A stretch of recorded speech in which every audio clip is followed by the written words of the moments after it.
Estimados oyentes, queridos compañeros, tengan ustedes muy buenas tardes. Daniel Garazo tiene el gusto de saludarlos en esta una nueva puesta en el aire de Yo Nací en este País, un espacio en donde pretendemos que la memoria no descanse, correspondiente a este martes 12 de mayo del 2026, posible, como siempre lo expreso, gracias a la operación técnica en estudios de nuestra compañera y amiga Dayana Álvarez y a la coordinación general de contenidos y en particular de los mismos de mi compañera de siempre, Rosana Pulido. Vamos a dedicar el programa de hoy a continuar hurgando en el pensamiento de John William Cook, esta vez ligado a su nacionalismo económico. Decía Cook que las clases dominantes argentinas durante mucho tiempo no solo fueron instrumento material del capital extranjero. Además del dominio económico había un dominio intelectual. No solo se los dominaba por medio de la economía, se les creaba una mentalidad típica de indefensión, una mentalidad de entrega. La clase dirigente, sigue diciendo Cook, entregó todo al extranjero, todo cuanto éste exigió, desde el manejo de la moneda y el crédito hasta el monopolio de los transportes. Extranjeros eran los ferrocarriles, los teléfonos, el gas, los frigoríficos trustificados que controlaban las exportaciones de carnes, las empresas de comercialización de cosechas, los tranvías, ómnibus y subterráneos. Detalló Cook que en el siglo XIX, el grupo unitario porteño, ya yendo a la historia, fue la polea de transmisión del proyecto foráneo y le concedió a Inglaterra la franquicia para que sus barcos navegasen nuestros ríos, a cambio del derecho espectral de que los barcos que no teníamos navegasen por el Támesis. Bernardino Rivadavia confirmó estas acciones y pactó, como usted sabe, un préstamo con la Baring Brothers inglesa. Entregó las minas de Famatina en La Rioja a un consorcio europeo del cual él mismo era miembro y fundó el Banco de Descuentos, controlado por comerciantes británicos.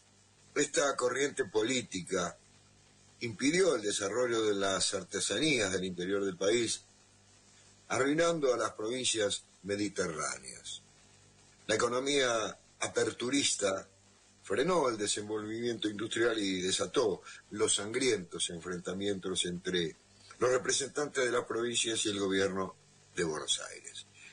En óptica de Cook, el unitarismo porteño descuidó las guerras de la independencia, permitió la escisión de la banda oriental y fue un acelerador del desmembramiento del Alto Perú y del Paraguay.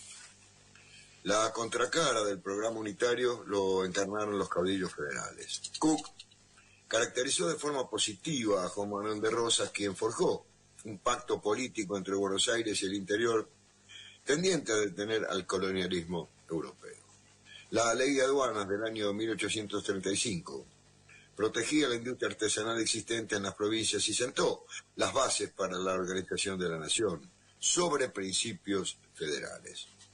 Como resultado de esa promoción, se desenvolvió una industria capitalista, dice Cook, independiente del sistema del comercio de Inglaterra, con la cría de ganado, los saladeros y la flota de barcos bonaerenses. Cook destacó el hecho de que en el Río de la Plata la búsqueda de soberanía política nacional adquirió la dinámica de lucha económica y de disputa militar. El Imperio Británico intentó desandar el proyecto productivo proteccionista con la guerra de 1845, siendo derrotado por la Confederación y recién pudo aplicar su agenda de gobierno luego de la batalla de Caseros en 1852. John William Cook cuestionó a Justo José de Urquiza por su decisión de incorporar a nuestro país al proceso económico mundial como complemento del capitalismo inglés. Caracterizó críticamente las políticas del liberalismo aperturista y el hecho de que los ríos protegidos en la batalla de la Vuelta de Obligado pasan a ser, dice Cook, vías internacionales por prescripción institucional. No la prosperidad, sino la miseria navegará por ellos.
Dando comienzo a la ilustración musical correspondiente al programa que estamos transitando, lo hacíamos escuchando a la orquesta del maestro Horacio Salgán, interpretando Boedo, un tango de Julio De Caro, con letra de Dante A. Lingera. En este caso lo escuchamos en su versión instrumental.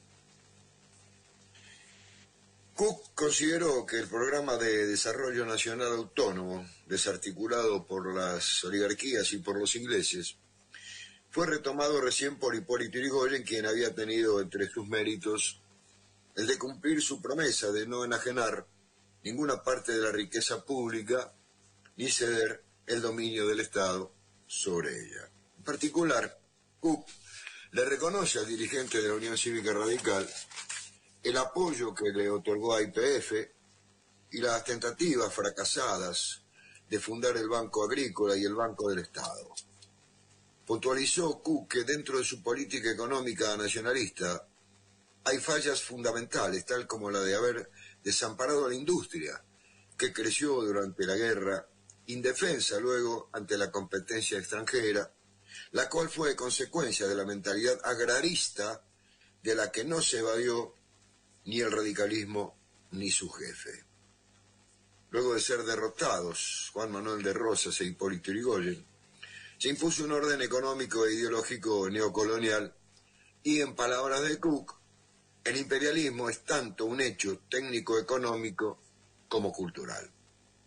Las clases dirigentes locales asumieron el liberalismo propio de las burguesías de las naciones adelantadas y eran las consignas del desastre para un país que se hallaba en estadios inferiores de desarrollo. Su trasplante servil nos dejó a merced del extranjero y nos deparó, dice Cook, un siglo de economía deformada. Sostiene además que le correspondió al justicialismo refundar económicamente al país sobre los principios industrialistas, soberanos y populares. Sus ideas quedaron expresadas centralmente en sus intervenciones en el recinto de la Cámara de Diputados. En el año 1964, Cook destacó que el justicialismo entre 1946 y 1955 impulsó una política nacionalista en su más estricto sentido, cosa que, por otra parte, fue fijada por nuestro bloque. Personalmente, dice Cook, lo hice en debates tales como el de la nacionalización del Banco Central, el de la nacionalización de los depósitos bancarios, cuando se creó la Secretaría de Transporte, cuando se liquidó la Corporación de Transporte de Buenos Aires, etc. Algún rotativo que sirve al imperialismo aludía a mis discursos diciendo: ha pronunciado un nuevo ritornello antiimperialista. Ese fue el sentido de nuestra actuación. Ningún partido, dice Cook, podrá ya gravitar en el escenario nacional si no está imbuido de nacionalismo en materia económica. El gobierno justicialista implementó su programa de desarrollo nacionalista e industrialista caracterizado por la intervención y la planificación del Estado. La revolución formuló el primer plan quinquenal entre 1947 y 1951, o que comprendía ese periodo, que fue presentado por Juan Perón en el Congreso el día 21 de octubre de 1946. La propuesta incluyó más de 25 proyectos de leyes sobre aspectos estructurales de política, salud pública, educación, cultura, justicia, defensa nacional, población, obra social, energía, transportes, producción, comercio exterior y finanzas. En ese contexto, Perón denunció la condición de dependencia extranjera que padecía la economía argentina. Mencionó que quienes se sentaban en el honroso sillón de Rivadavia tenían al gobierno político de la nación, pero no el gobierno económico ni el gobierno social del país. La economía ha sido en gran parte manejada desde el exterior por intermedio de los grandes consorcios capitalistas del país. Concluía Perón diciendo: en 1810 fuimos libres políticamente, ahora anhelamos ser económicamente independientes. Vasallaje por vasallaje, no sé cuál sería peor.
20 abril estaba yo y ya decía para recorrer el mundo que me ilusionó. Mi pobre vieja en su pesar lloró de pena y en ala de mi sueño abandoné el hogar. Mi porvenir interrogué y aunque me dijo el sabio pero oscuro, proseguí con fe. Soñaba el son de mis primeros años, sin verlo desengaño, pero desperté. Sueño querido de mi tierna y bella juventud, fuiste espantado por la negra ingratitud. Solo me queda de tu mágico esplendor, el yo borroso de ti soñador. Por eso cuando llega mi alma el lúgubre doblar de las campanas, me dan ganas de rezar. Sueño querido, ha pasado tu carroza, para siempre ya te has ido y no volverás.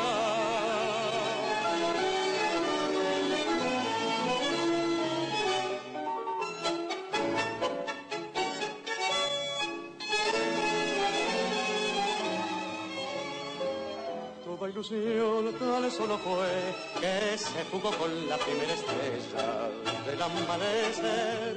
Casi me pierdo en esa noche oscura, soñando en las alturas, pero desperté. Por eso cuando llega mi alma el lúgubre doblar de las campanas, me dan ganas de rezar. Sueño querido, apagado tu carroza, para siempre ya te has ido y no volverás.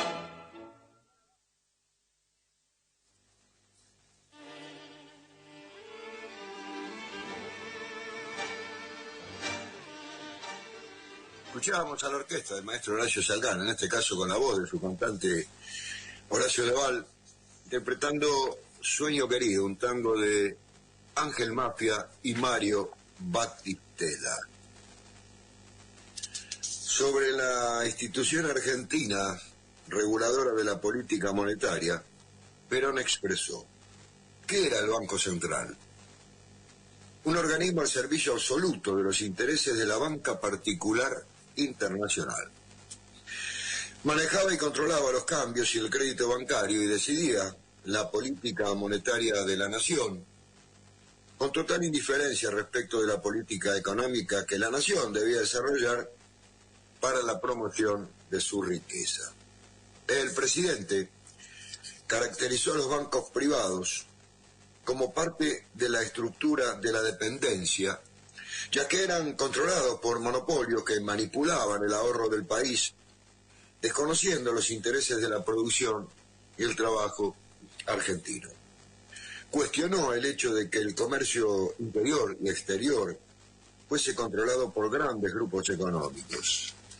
En ese sombrío panorama, Perón se preguntó: ¿quién ha de organizar la riqueza? ¿Los monopolios? Se habla de economía dirigida. Y yo pregunto, ¿dónde la economía es libre? Cuando no la dirige el Estado, la dirigen los monopolios.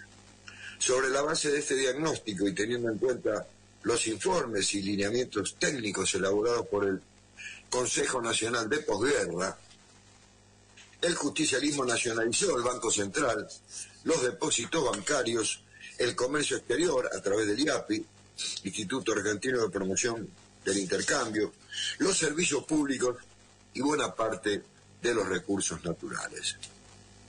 En su condición de diputado de la Nación, John William Cook acompañó las medidas del oficialismo y fijó una posición marcadamente antiimperialista.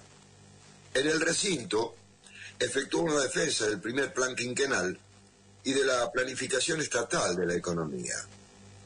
En las sesiones del 27 de marzo del año 1947, Cook estableció: queremos dejar constancia que intervención ha habido siempre en este país, y sobre todo en los gobiernos anteriores a la revolución. El intervencionismo no es nuevo. Lo que es nuevo es el intervencionismo en favor de la clase necesitada y el intervencionismo por medio de la planificación, porque puede haber intervencionismo sin planificación, y lo ha habido en este país. Lo que no puede haber es planificación sin intervencionismo, se demuestra que la planificación es imprescindible. De hecho, quedará demostrado que no puede dejar el Estado intervenir en las relaciones del capital privado.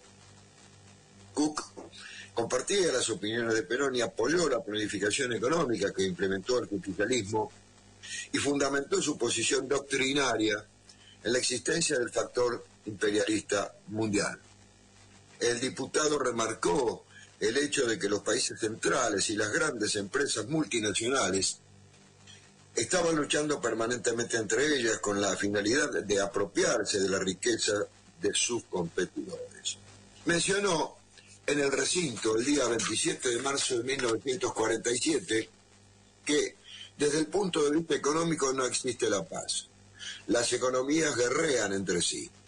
En este contexto, el plan quinquenal tenía como meta fundamental evitar los efectos de las crisis o de hipotéticos estados de guerra en nuestro país. Tiene por objeto favorecer a todos los sectores de la población, incrementando sus niveles de vida y procurar la expansión económica de nuestro potencial. El programa de desarrollo de la Revolución Justicialista hacía realidad su certeza acerca de que la planificación es la única perspectiva que le queda a la democracia para salvarse.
Acabamos de escuchar Ojos Negros, un tango de Vicente Greco con letra de Pedro Numa Córdoba en su versión instrumental en la interpretación de la orquesta del maestro Horacio Salgán.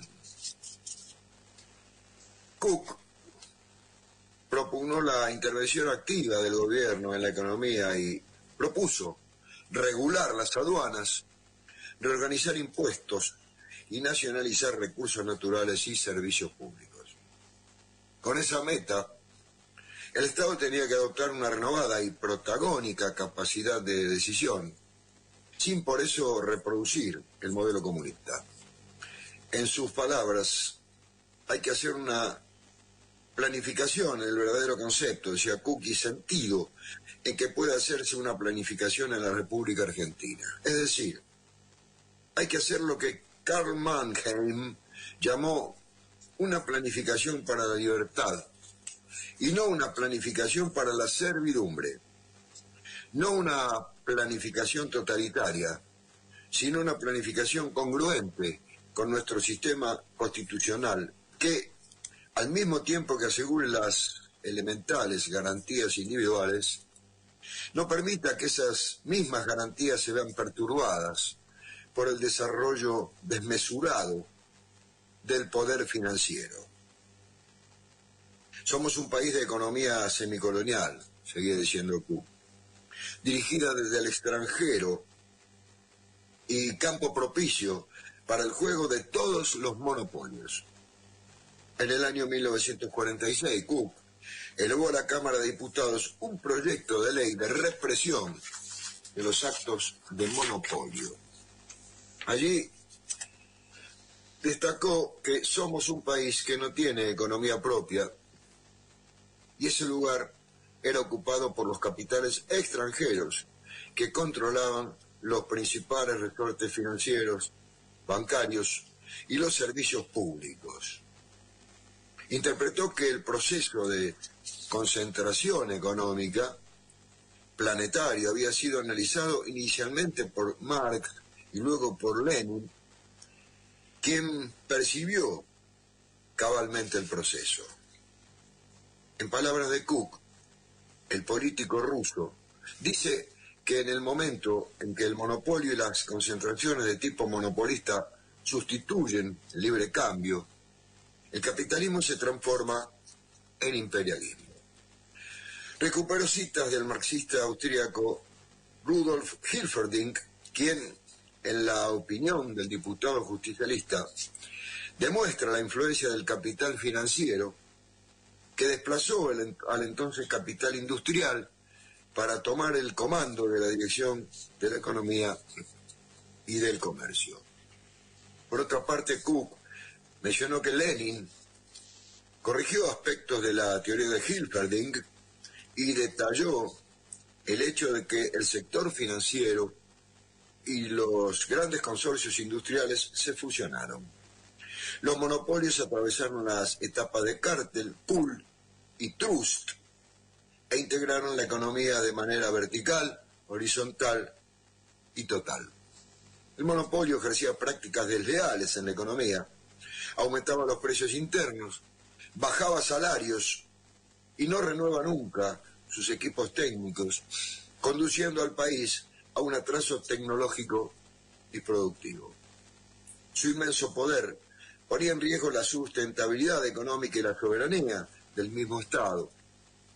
Y al lado de las autoridades constituidas de acuerdo con las cartas constitucionales, se forma el gobierno de los consorcios financieros, dice Cook, de los hombres de la banca, del comercio y de la industria, que por medio de esta vinculación, realizada a espaldas de los intereses populares, llegan a posesionarse del gobierno.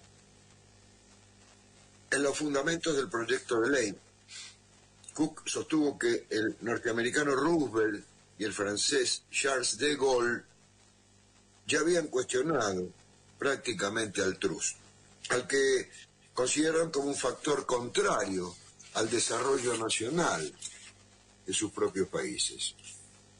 Mencionó que el carácter perjudicial de los monopolios fue denunciado además por el pensador Alejandro Bunge, quien ya en los años 40 había descrito la forma a partir de la cual estos grupos frenaban la industrialización del país. Cook remarcó el hecho de que en la Argentina hubo antecedentes normativos que buscaron cercenar el alcance de esos capitales y que nunca lo consiguieron.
La orquesta del maestro Horacio Salgán interpretaba un clásico, Mala Junta, un tango de Julio De Caro y Pedro Laurens.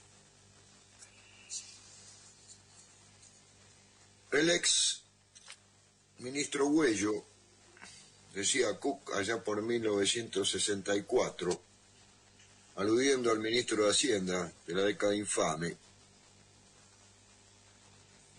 anunció en el año 1933 que el 45% de la renta nacional debía destinarse a pagar servicios de nuestra deuda exterior.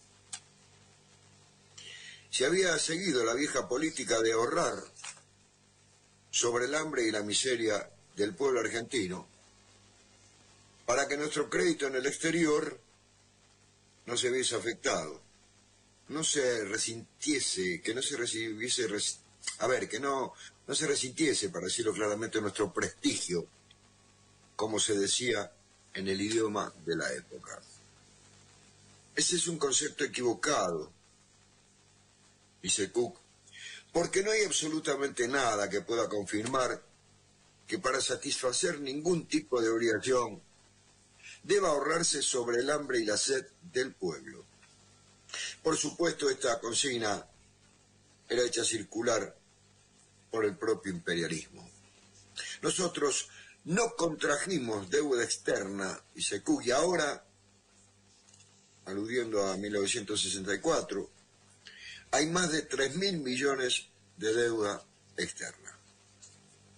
El justicialismo aplicó una reforma estructural del sistema financiero argentino y nacionalizó el Banco Central y los depósitos bancarios y repatrió la deuda externa. Para Cook, el fondo de la cuestión financiera tenía que ver con revertir la dictadura económica que ejercieron los grupos foráneos de concentración capitalista que conformaron en el país una economía endeudada.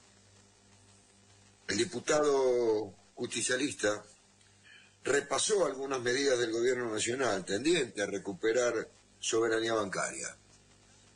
Entre ellas detalló la repatriación de la deuda externa, la conversión de la deuda y rescate de cédulas hipotecarias. Y así Cook consideró que la deuda externa ha sido fomentada por los países de penetración imperialista en nuestro continente, porque muchos gobiernos endeudados han sido arcilla en manos de los fuertes consorcios internacionales. Hace 120 años que la deuda externa, decía Cook, era uno de los capítulos de la opresión de nuestra economía nacional. La política de renegociación de la deuda aplicada por el gobierno peronista redujo los onerosos servicios cobrados por los grupos extranjeros. Cook mencionó que se bajó la tasa de interés y se aumentó el plazo de los pagos en beneficio del país. Al abandonar el desembolso de servicios, de deuda en libras esterlinas, la Argentina quedaba al margen de las habituales y negativas fluctuaciones del peso. La medida se utilizó además para regular la inflación interna. El 5 de diciembre de 1946, la Cámara de Diputados trató la ratificación del decreto ley sancionado por el entonces presidente Edelmiro Farrell de nacionalización del Banco Central.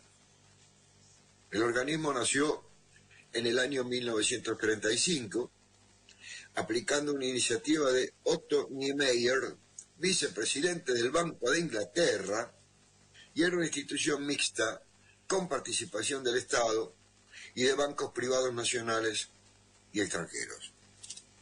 Administraba el valor de la moneda, los depósitos de reservas metálicas y regulaba a los otros bancos, y para Cook estas cuestiones eran indelegables y centrales a la soberanía nacional. Justificó la nacionalización del Banco Central por el hecho de que el organismo era controlado por los ingleses y fue una pieza fundamental del dominio extranjero sobre nuestra economía. Cook destacó que en nombre de la autonomía del banco, en realidad se escondió el manejo monopólico de un reducido grupo de financistas extranjeros que bloquearon el desarrollo productivo y social argentino.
Está en su apogeo,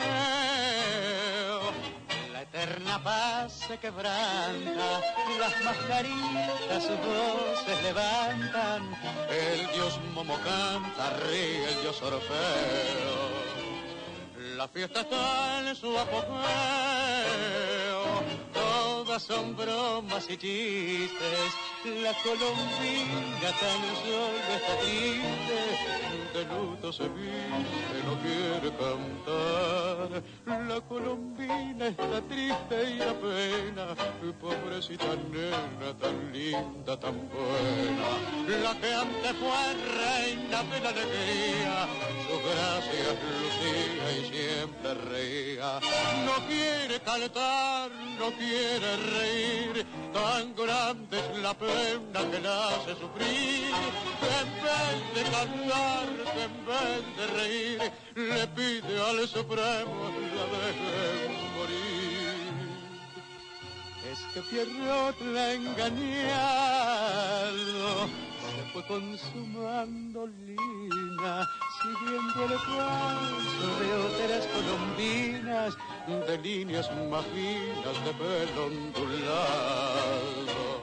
Mas no sabe que ha dejado un corazón dolorido, pero después volverá arrepentido y al ver solo el nido tendrá que llorar. La colombina está triste y da pena, pobrecita nena, tan linda, tan buena. La que antes fue reina de la alegría, su gracia lucía y siempre reía. No quiere cantar, no quiere reír, tan grande es la pena que la hace sufrir, que en vez de cantar, que en vez de reír, le pide al Supremo la deje morir.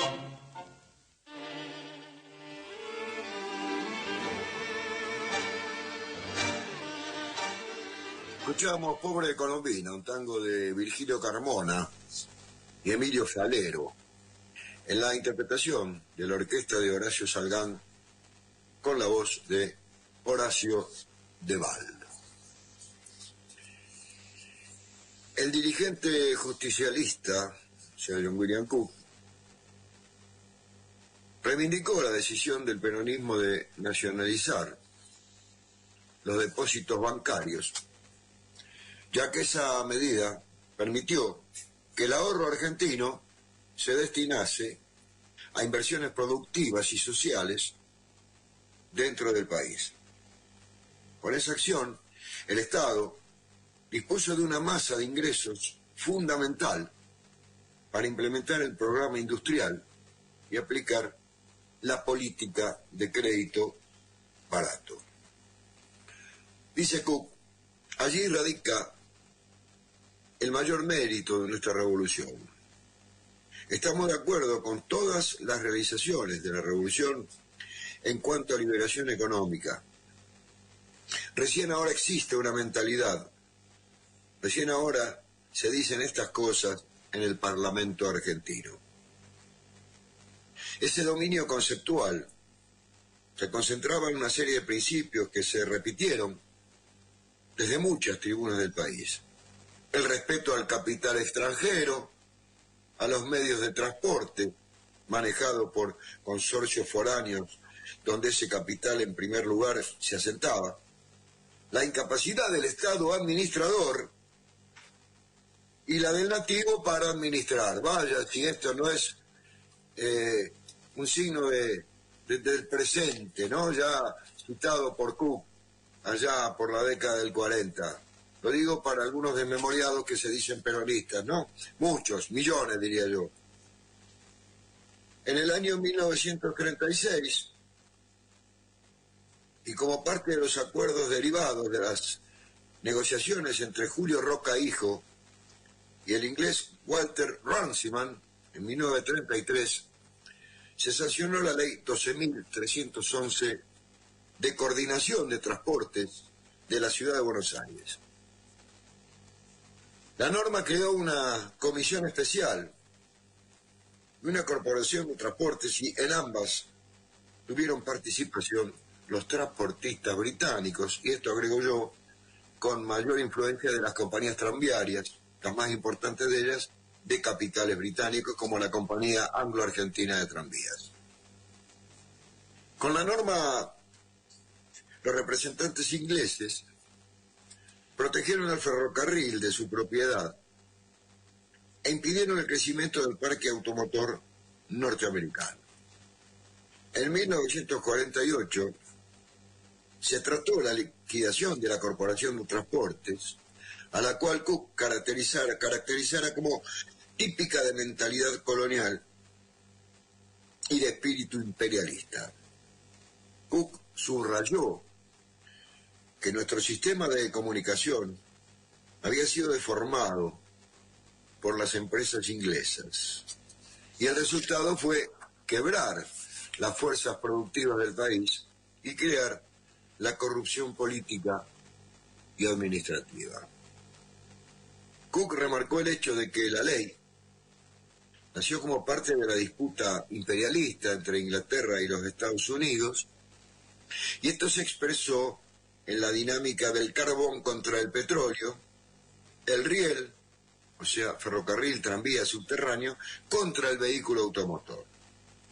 La corporación apoyó a los transportistas de capital foráneo y quebró a sus competidores locales, y poco a poco buscó apropiárselos. Y, dice Cuca, los pequeños propietarios, que los transformó en proletarios al volante, al servicio del capitalismo foráneo.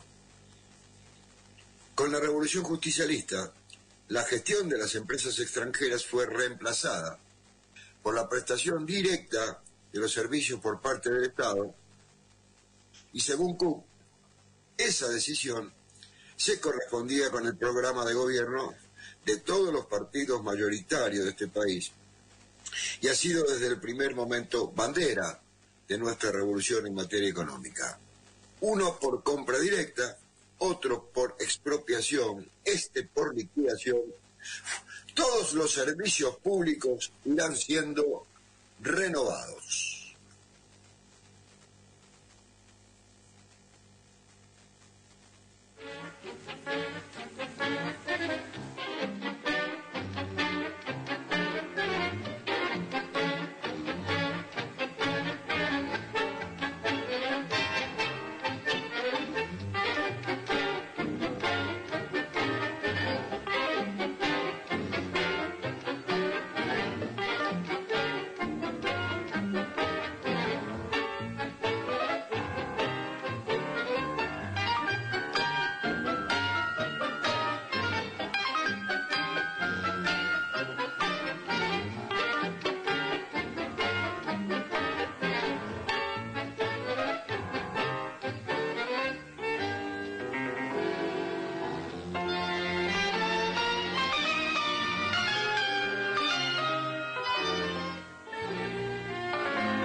Cerrando la ilustración musical correspondiente al programa el día de la fecha, Hacíamos escuchando nuevamente a la orquesta de Horacio Salgán, interpretando quizás su obra más icónica, de su autoría, el tango A Fuego Lento. ¿Qué diría Cook hoy si uno se basa en su estructura de pensamiento nacional en lo referente a la economía? Si viese el Paraná en manos extranjeras, sus puertos, el comercio exterior, los depósitos bancarios, el tema minero,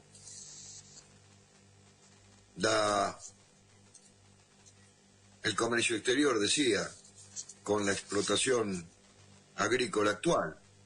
¿Qué diría ante todas estas cuestiones?